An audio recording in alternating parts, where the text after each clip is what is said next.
your own limerence phase ending after 3 years of marriage. Curious if that has changed anything with you and your husband, how you're navigating through it, etc.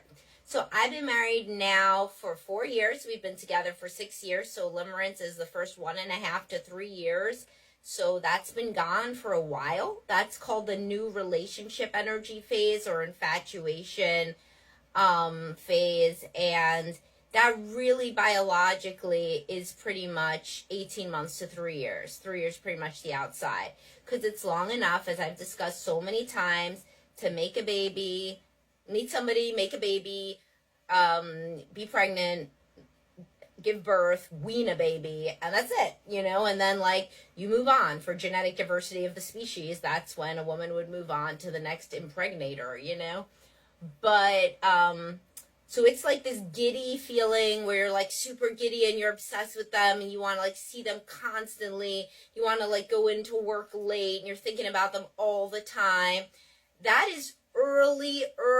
That's very early on, and it certainly doesn't last from 2018 to now, but that is not what I thought that marriage would be like continuously, because first of all, it's what I studied, but also, I had been married before. I was 39 when I married my husband, my second husband. So thank God I didn't think that was supposed to stay forever. We have a very loving marriage. We're very mutually supportive. I talk all the time about he's so helpful to me with my stuff. He just set up my podcast. Spotify switched over to a different platform. He just set that stuff up for me. He's great with the kids. I love him very much, but I do my work, I'm not sitting there obsessed all day. Is he going to text me back? That's what the limerence phase is. It's when you're obsessed because uncertainty is still there. You don't know if you're still going to be with them. So it's this whole anxiety thing. In fact, in the early honeymoon stage, the same parts of your brain light up in an MRI as with OCD. So it's not all positive to be in that stage. There's also a lot more drama. There's more fighting because there's more jealousy. There's more oh my God, are you going to pick me over this or whatever? And so there's just a lot more heightened drama, of all kinds. That's why this early stage is so big in the movies or in songs. There's a lot of drama, and then it goes into a more stable place. You love each other. You're obviously very connected. You still have sex. This is something that I think you, Six String, say that you don't believe, that people continue to have sex after the limerence phase.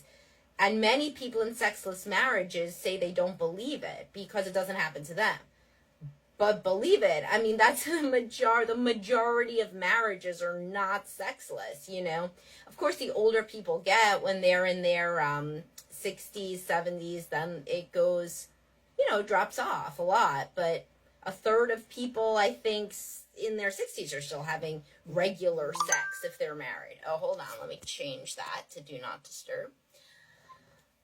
So yeah, most marriages, people have sex, and they still come in, even to couples counseling, by the way. It does not solve everything if you have sex in your marriage. But most people are having sex, and there's still other problems: communications, finances, in-laws. Not everybody, of course, comes into couples counseling. Many people, 75% of people, by a recent survey, identify as happily married. So, when people are in unhappy and sexless marriages, they start to think that's all there is, and that the only way you can be happy is during the honeymoon stage. And that's so opposite. And I think I've linked you before, although Instagram doesn't do live links, to my Spotify or my podcast episode, which you could listen to on Apple, Spotify, Google, anywhere, called "What Does the Post-Honeymoon Stage Look Like for Happy Couples?" And that would be a real eye-opener for you.